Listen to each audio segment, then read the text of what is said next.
નમસ્કાર, આપનું હાર્દિક સ્વાગત છે એજ્યુકેશન ગુજરાત ચેનલમાં. આજે આપણે ધોરણ 7માના વિજ્ઞાન વિષયનો 8મો પાઠ વનસ્પતિમાં પ્રજનન આ પાઠનું સૌથી પોતાનું સંપૂર્ણ સોલ્યુશન વિડીયો માધ્યમ શીખવાનું છે. ચેનલ પર નવા વિડીયો ચેનલ સબસ્ક્રાઈબ કરો, વિડીયો અમે લાઈક શેર કરી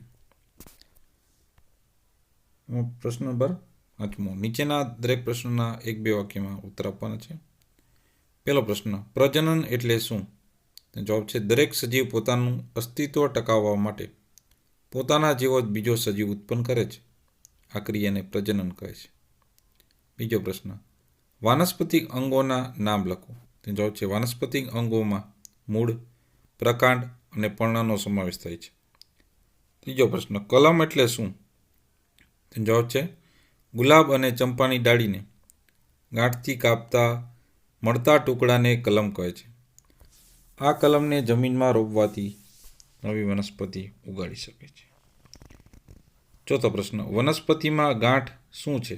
જવાબ છે પ્રકાંડ. ડાળીના જે ભાગમાંથી પર્ણ ઉદ્ભવે છે તેને ગાંઠ કહે છે. પાંચમો પ્રશ્ન, કઈ કઈ વનસ્પતિ કલમ દ્વારા ઉગાડી શકે છે? જવાબ છે ગુલાબ, ચંપો, મહેંદી, આંબો વગેરે વનસ્પતિઓને કલમ દ્વારા ઉગાડી શકે છે. છઠ્ઠો પ્રશ્ન, વાનસ્પતિક કલિકા એટલે શું? જવાબ છે પર્ણનું પ્રકાંડ સાથેનું જોડાણ સ્થાન એટલે કક્ષમાંથી આવેલી કલિકાને વાનસ્પતિક કલિકા કહે છે. વાનસ્પતિક કલિકા પણ નવા છોડનું સર્જન કરી શકે છે. સાતમો પ્રશ્ન, પાનફૂટીમાં નવા છોડનું નિર્માણ કેવી રીતે થાય છે? જવાબ છે પાનફૂટી એ પર્ણ કિનારી પર કલિકાઓ ધરાવે છે. આ પર્ણ ભીની જમીન પર પડે તો દરેક કલિકાએ નવા છોડનું નિર્માણ થાય છે. આઠમો પ્રશ્ન, બીજાણુ સર્જન દ્વારા પ્રજનન કરતી 3 વનસ્પતિઓના નામ લખો. તેનો જવાબ છે મ્યુકર, મોસ, હંસરાજ વગેરે બીજાણુ સર્જન દ્વારા પ્રજનન કરતી વનસ્પતિઓના નામ છે. નવમો પ્રશ્ન, પુંકેસરના ભાગોના નામ જણાવો. તેનો જવાબ છે પુંકેસરના 2 ભાગ પાડી શકાય છે, એક પરાગાશય અને તંતુ.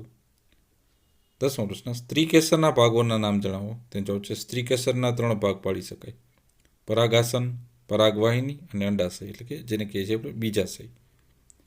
11મો પ્રશ્ન, પરાગરજનું વહન કોના કોના દ્વારા થાય છે? તેનો જવાબ છે પરાગરજનું વહન પવન, પાણી અને કીટકો દ્વારા થાય છે. 12મો પ્રશ્ન, પરાગનયન એટલે શું? તેના પ્રકાર જણાવો. તેનો જવાબ છે પરાગાશયમાંથી પરાગરજનું પરાગાસન તરફનું વહન પરાગનયન કહેવાય છે. તેના 2 પ્રકાર છે. પહેલું સ્વપરાગનયન, બીજું પરપરાગનયન. જો પરાગરજ તે જ પુષ્પના કે છોડના અન્ય પુષ્પના પરાગાસન પર સ્થાપિત થાય તો તેને સ્વપરાગનયન કહે છે. બીજું, એક પુષ્પની પરાગરજ તે જ પ્રકારના અન્ય છોડ પર પુષ્પ પર પરાગાસન પર સ્થાપિત થાય તો તેને પરપરાગનયન કહે છે. 13મો પ્રશ્ન, ફલન પછી અંડાશય શામાં પરિણમે છે? તો જવાબ છે ફલન પછી અંડાશય ફળમાં પરિણમે છે. 14મો પ્રશ્ન, બીજનો ફેલાવો કયા કયા પરિબળો દ્વારા થાય છે? તો જવાબ છે બીજનો ફેલાવામાં પવન, પાણી અને પ્રાણીઓ અગત્યનો ભાગ ભજવે છે. કેટલીક વનસ્પતિ તેને સિંગ ફાટવાથી પણ બીજનો ફેલાવો થાય છે. 15 પ્રશ્ન, સરગવો અને મેપલના બીજ કેવા હોય છે? તેનો જવાબ છે સરગવો અને મેપલના બીજ પાંખોવાળા બીજ હોય છે. 16મો પ્રશ્ન, આંકડો એટલે કે મદાર અને સૂર્યમુખીના બીજ કેવા હોય છે? તેનો જવાબ છે આંકડો એટલે કે મદાર અને સૂર્યમુખીના બીજ વજનમાં હલકા તથા રોમમય હોય છે. 17મો પ્રશ્ન, નાળિયેરીના બીજ કેવી રીતે ફેલાય છે? તેનો જવાબ છે નાળિયેરીના વૃક્ષ મુખ્યત્વે નદી કિનારે કે દરિયા કિનારે થાય છે. આ નાળિયેરીના ફળ એટલે કે નાળિયેર પાણીમાં તરે છે અને પાણીમાં રહીને એક જગ્યાએથી બીજી જગ્યાએ જાય છે. આમ નાળિયેરના બીજ પાણી દ્વારા ફેલાય છે. ત્યારબાદ પ્રશ્ન છે વ્યાખ્યા આપો. એમાં પેલું છે એકલિંગી પુષ્પ. તેનો જવાબ છે જે પુષ્પ માત્ર સ્ત્રીકેસર ચક્ર અથવા પુંકેસર ચક્ર ધરાવે છે તેને એકલિંગી પુષ્પ કહે છે. બીજી વ્યાખ્યા, દ્વિલિંગી પુષ્પ તો કે જે પુષ્પો સ્ત્રીકેસર અને પુંકેસર બંને ચક્રો ધરાવે છે તેને દ્વિલિંગી પુષ્પો કહે છે. ત્રીજી વ્યાખ્યા છે ફલિતાંડની, તો કે નરજન્યુ અને માદાજન્યુના સંયોગમાંથી રચાતા કોષને ફલિતાંડ કહે છે. ત્યારબાદ છે સાતમું, માગ્યા મુજબ ઉત્તર લખો. પેલું, એકલિંગી પુષ્પ અને દ્વિલિંગી પુષ્પમાં વર્ગીકરણ કરો. તો આમાં એકલિંગી પુષ્પમાં થાય છે મકાઈ, પોપૈયું અને કાકડી. દ્વિલિંગી પુષ્પમાં થશે જાસૂદ, સરસવ, પેટુનિયા અને ગુલાબ. બીજું છે માંસલ રસાળ ફળ અને કઠણ શુષ્ક ફળના વર્ગીકરણ કરો. તો માંસલ ફળમાં આવશે કેરી, નારંગી, સફરજન અને તરબૂચ. જ્યારે કઠણ અને શુષ્ક ફળમાં આવશે બદામ, અખરોટ, વાલ, વટાણા. પ્રશ્ન નંબર 8, નીચેના દરેક પ્રશ્નના જવાબ માટે આપેલા વિકલ્પમાંથી સાચો વિકલ્પ પસંદ કરો. પેલું, વનસ્પતિનું પ્રજનન અંગ ખાલી જગ્યા છે, તો એ છે પુષ્પ. બીજું, વાનસ્પતિક પ્રજનનના છોડ નીચેના પૈકી શેમાંથી ઉત્પન્ન થઈ શકે છે, તો એ છે મૂળ, પ્રકાંડ, પર્ણ, એટલે કે આપેલ પૈકી કોઈમાંથી.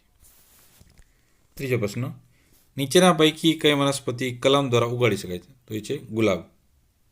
ચોથો પ્રશ્ન, નીચેના પૈકી કઈ વનસ્પતિ તેની આંખમાંથી ઉગી શકે છે, તો કે બટાકા, આદુ, હળદર, એટલે આપેલ તમામ થશે. પાંચમો પ્રશ્ન છે પાનફૂટીમાં પ્રજનન ખાલી જગ્યા દ્વારા થાય છે, પર્ણ દ્વારા. ત્યારબાદ છઠ્ઠું છે સક્કરિયાનો નવો છોડ મેળવવા તમે શું ઉપયોગમાં લેશો, તો લેશું મૂળ.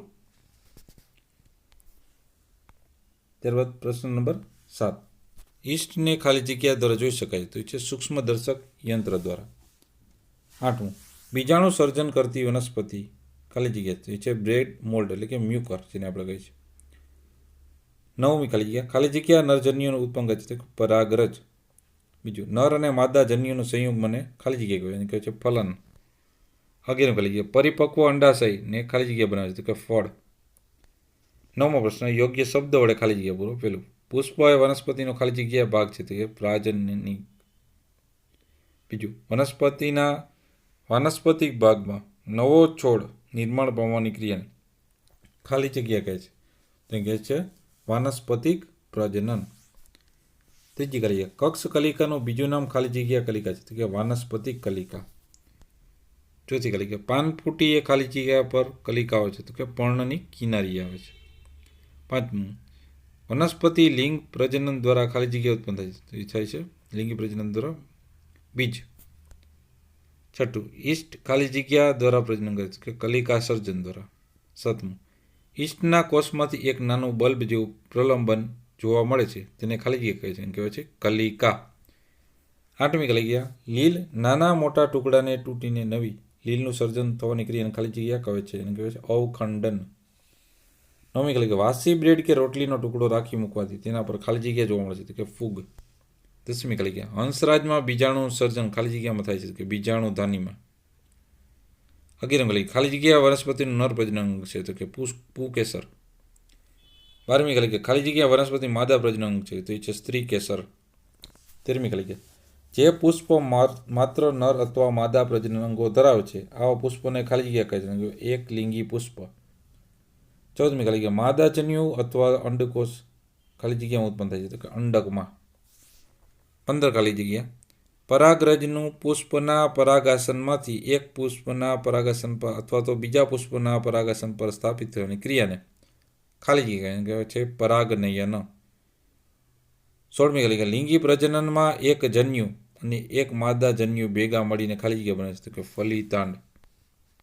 17મી કલિકા, ફલિતાંડ ખાલી જગ્યામાં વિકસે છે, તો ભ્રૂણમાં. 18મી કલિકા, ફળ એ પરિપક્વ થયેલું ખાલી જગ્યા છે, તો અંડાશય. 19મી કલિકા, બીજ રક્ષણાત્મક બીજાવરણ ખાલી જગ્યા ધરાવે છે, કે ભ્રૂણમાં. 20મી કલિકા, બીજ ફેલાવવાની પ્રક્રિયા ખાલી જગ્યા દ્વારા થાય, તો કે પવન, પાણી અને પ્રાણીઓ દ્વારા. 10મો પ્રશ્ન, નીચે આપેલા વિધાન ખરા છે ખોટા તેની નિશાની કરો. પહેલું વિધાન, પોતાના જેવો નવો સજીવ ઉત્પન્ન કરવો એ સજીવનું લક્ષણ છે, વિધાન સાચું છે. બીજું, અલિંગી પ્રજનનમાં બીજમાંથી નવો છોડ મેળવે છે, વિધાન ખોટું છે. ત્રીજું, વાનસ્પતિક પ્રજનન એક પ્રકારનું લિંગી પ્રજનન છે, તો આ વિધાન ખોટું છે. ચોથું, વાનસ્પતિક કલિકામાંથી મૂળ નિર્માણ થાય છે, વિધાન ખોટું છે. 5મું, વાનસ્પતિક કલિકામાંથી પ્રરોહનનું નિર્માણ થાય છે, વિધાન સાચું છે. 6ઠું, થોરનો અમુક ભાગ મુખ્ય વનસ્પતિથી જુદો પડે છે અને તેમાંથી નવો છોડ ઉત્પન્ન થાય, વિધાન સાચું છે. 7મું, અદલ પિતૃ જેવો નવો એવો છોડ મેળવવા માટે વાનસ્પતિક પ્રજનન પદ્ધતિ ઉપયોગ નથી, વિધાન ખોટું છે. 8મું, ઈસ્ટ બહુકોષી સજીવ છે, વિધાન ખોટું છે. 9મું, બીજાણુ સર્જન દ્વારા પ્રજનન એ એક અલિંગી પ્રજનન છે, વિધાન સાચું છે. 10મું, ઈસ્ટમાં પ્રજનન અવખંડન દ્વારા થાય છે, વિધાન ખોટું છે. 11મું, લીલમાં કલિકા સર્જન દ્વારા પ્રજનન થાય, વિધાન ખોટું છે. 12મું, બંને નર અને માદા એકલિંગી પુષ્પો એક જ અથવા જુદા જુદા છોડ પર હોઈ શકે, વિધાન સાચું છે. 13મું, અલિંગી પ્રજનનમાં બીજની રચના થાય છે, વિધાન ખોટું છે. 11 પ્રશ્ન છે, યોગ્ય રીતે જોડકા જોડવા. તો સરગવો, તેમાં આવશે પાંખોવાળા બીજ. ઘાસ, તેમાં આવશે હલકા બીજ. સૂર્યમુખી, તેમાં આવશે કાંટાળા બીજ. અને ગાડરિયું એટલે કે આવશે રોમમય. અને સૂર્યમુખીમાં આવશે રોમમય બીજ અને ગાડરિયુંમાં આવશે કાંટાવાળા બીજ. કારણ કે ગાડરિયું હોય આપણે જોઈએ એ કાંટાવાળું હોય. કેવું હોય? કાંટાવાળું. બીજું જોડકું છે કલિકા, તેમાં આવશે ઈસ્ટમાં કલિકા થશે. આંખ, તો એ થશે બટાકામાં. અવખંડન થશે સ્પાયરોગાયરામાં. પાંખો, સ્પાયરોગાયરા લીલ જ થઈ છે, બરાબર. પાંખો છે એ છે મેપલમાં. અને બીજાણું થશે બ્રેડ મોલ્ડ એટલે કે મ્યુકરમાં. તો આપણે આ પાઠનું સ્વાધ્યાય પોથીનું સંપૂર્ણ સોલ્યુશન જોતા રહો. એજ્યુકેશન ગુજરાત ચેનલ શીખતા રહો. Thank you. આભાર.